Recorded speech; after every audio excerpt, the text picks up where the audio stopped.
When I was about 8 years old, my life was pretty ordinary.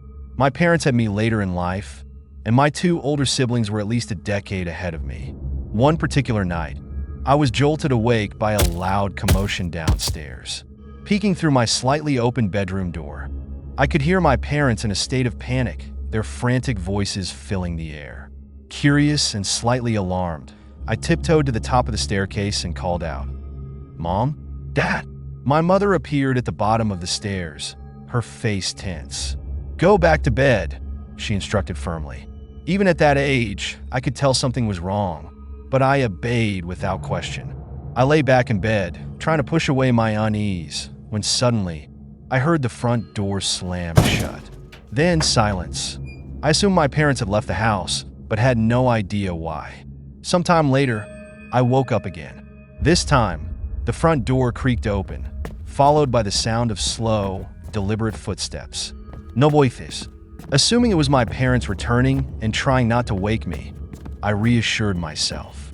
Drawers slid open, cabinets clicked shut, and even the fridge door let out a familiar hum as it was opened. It all seemed normal, as if my older brother, Chris, had come home late and was rummaging for a snack. But then came the footsteps on the stairs, getting closer and closer.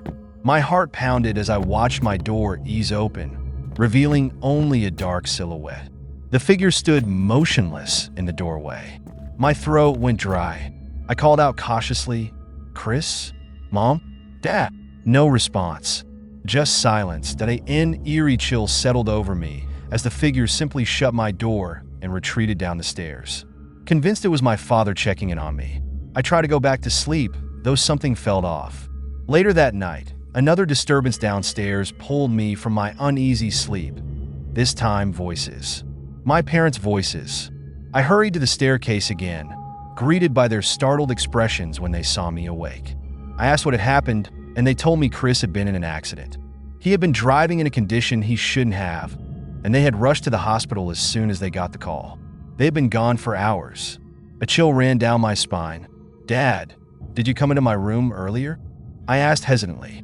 That was when I saw my mom's face go pale. They hadn't been home at all. Panic set in as my mom turned to my dad, her voice rising. "Did you lock the door before we left?" His face drained of color as he realized the mistake. I told them about the figure in my room, the silent presence, the dark silhouette at my door, the stranger in the kitchen. My dad immediately grabbed his gun and swept through the house, while my mom called the police. No valuables were missing. Nothing was taken, but someone had been inside, and they had stood in my doorway, watching me.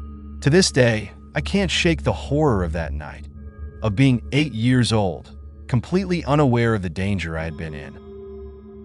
In 2013 or 2014, my family moved into a new house. It wasn't anything extravagant, but it was cozy, affordable, and even had a fireplace, perfect for chilly winter nights. My little brother, about 7 or 8 at the time, was obsessed with Batman. His prized possession was a Batman toy car that would light up and make sounds when a button was pressed. He played with it constantly. One afternoon, he came inside from playing in the backyard, holding something in his small hands. "Look what I found," he said excitedly. My mom and I leaned in as he revealed an old school photo, a small, worn-down picture of a young boy.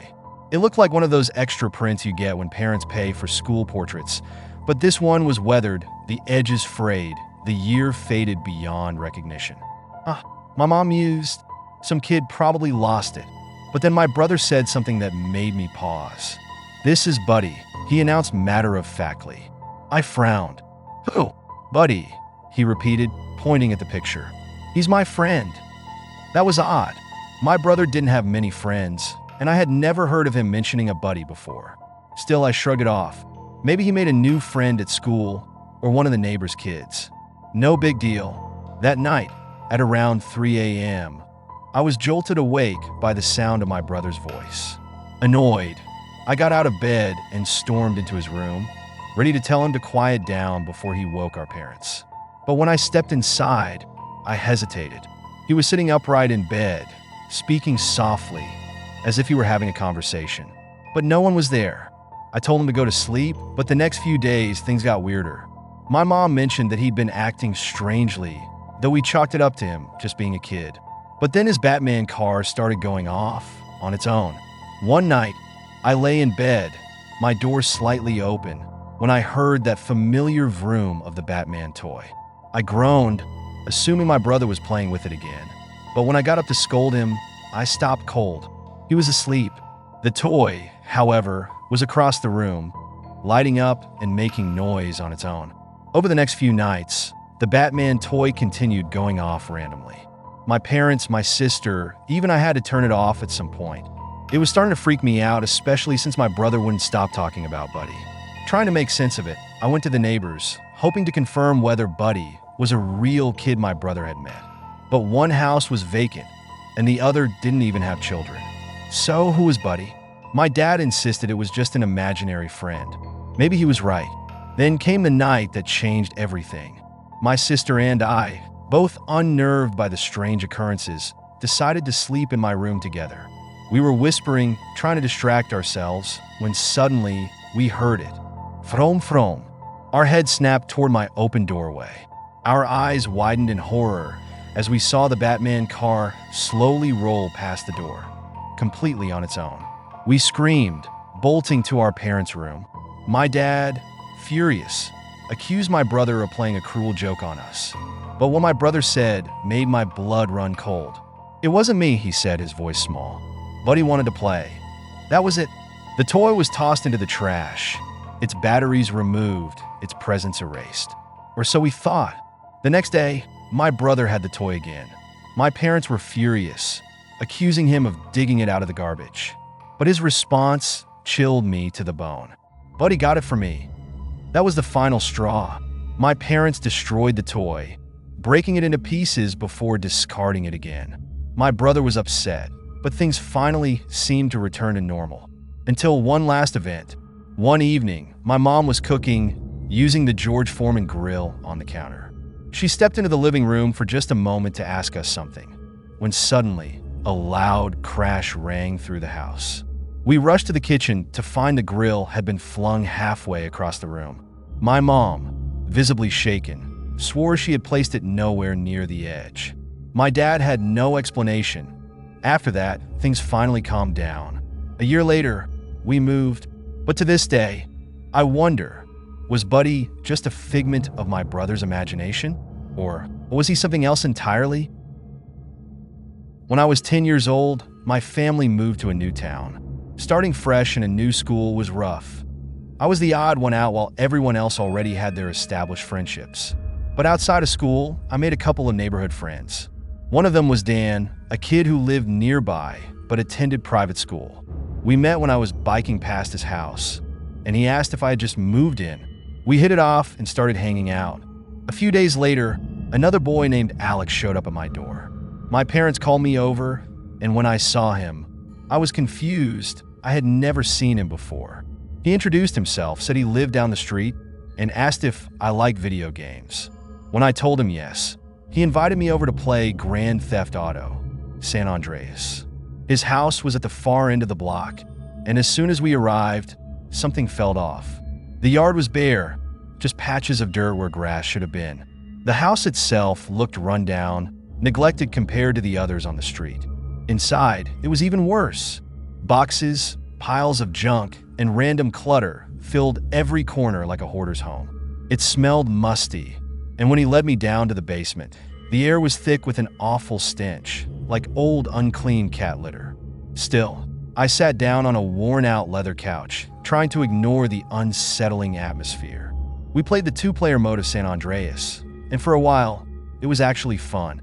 I started thinking maybe Alex wasn't so bad. But then, when I told him I had to go home, he seemed disappointed. Not in the normal way. It was more like he didn't want me to leave.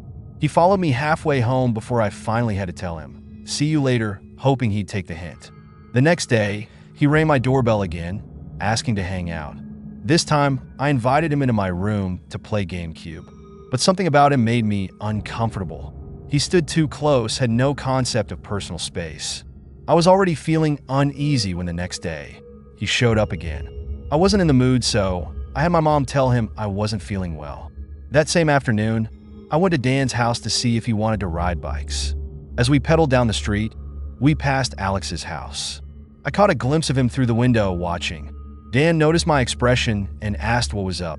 When I told him I had hung out with Alex, his reaction was immediate. "That kid?" He sounded shocked. "His family is crazy." That was enough for me. I decided I was done with Alex. But he wasn't done with me. That weekend, my doorbell rang. Alex. My mom told him I wasn't home, just as I had asked her to. That night, something strange happened. I woke up to a breeze. My window was open. I was certain I had closed it before bed. Yet now, cool night air flowed into my room. Then I felt something poke at my foot. I bolted upright. My eyes adjusted to the dark, and there, standing at the foot of my bed, was Alex. I opened my mouth to scream, but before I could, he whispered, "It's just me." I was frozen, my mind struggling to process what was happening. Then he spoke again. My parents were fighting. I didn't want to be alone. He had climbed through my bedroom window. I told him to get out now. He pleaded with me to let him stay, but I refused. Watching him slip back out through the window sent shivers down my spine. I locked the window. Then I ran to my parents' room and told them everything. The next morning, they marched down the street to confront Alex's parents. But when they returned, their expressions were troubled. His mother had laughed in their faces, screaming at them instead of acknowledging what her son had done. A few nights later, I woke to the sound of knocking at my window. I kept the blinds shut, but I knew it was him. The knocking continued for minutes. Then I heard something even worse, an attempt to open the window. I lay in bed, heart pounding, frozen in fear. Eventually, the noises stopped. The next time I saw Alex, I was biking with Dan and another new friend. As we rode past his house, I saw him rush to the window, just standing there watching. That night it escalated. I woke up to the shattering of glass. I screamed, my voice breaking through the silence of the night. My window broken. Through the gaps in my blinds, I saw movement. Alex. He was climbing inside my room. I ran. I sprinted to my parents' bedroom, shaking them awake, my voice frantic. My dad rushed outside, but Alex was already running back to his house. My dad chased him, pounding on their front door.